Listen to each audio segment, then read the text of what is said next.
मौनी अमावस्या की परमार्थ निकेतन माँ गंगा के पावन तट से अनेक शुभकामनाएं। मौनी अमावस्या अर्थात माघ मास की अमावस्या है। इसे माघी अमावस्या भी कहा जाता है, जिसका मूल भाव है मौन, संयम, शुद्धि और चिंतन। वाणी मन की प्रवृत्तियों को प्रकट करती है। मौन के द्वारा मन को शांत कर आत्मा की ओर उन्मुख होकर एक नई यात्रा शुरू करें, यही आज का संदेश है। ये यात्रा फोन से मौन की ओर हो।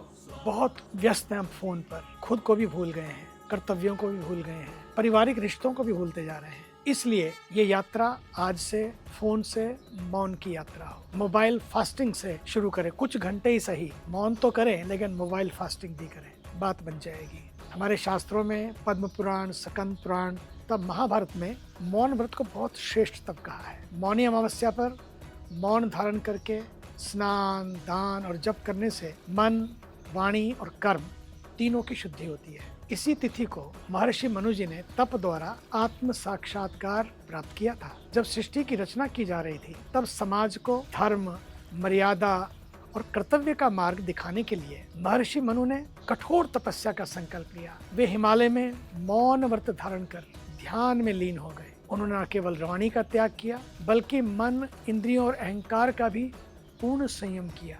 कई दिनों तक वे केवल गंगा जल से स्नान करके मौन में शांत होकर साधना करते रहे और फिर माघी अमावस्या की रात्रि को उन्हें आत्मबोध हुआ, ब्रह्म ज्ञान की अनुभूति प्राप्त हुई। उसी क्षण उनके भीतर से धर्म, करुणा, सत्य और कर्तव्य के सूत्र प्रकट हुए, जो आगे चलकर मनुस्मृति के रूप में समाज का विधान बने। मौन कोई रिक्तता नहीं है, बल्कि आत्मा से संवाद का पवित्र माध्यम है। सतयुग से ही इस तिथि को संगम में स्नान की परंपरा चली आ रही है। दौड़ पड़ते हैं लोग नदियों की ओर, स्नान भी करते हैं, ध्यान भी करते हैं और फिर मौन भी रखते हैं।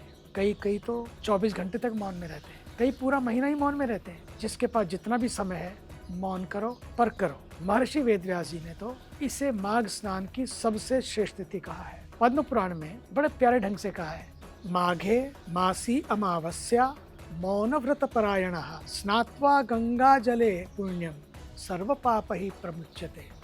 अर्थात माघ मास की अमावस्या को मौन व्रत धारण करके गंगा जल में स्नान करके समस्त पापों से व्यक्ति मुक्त हो जाता है।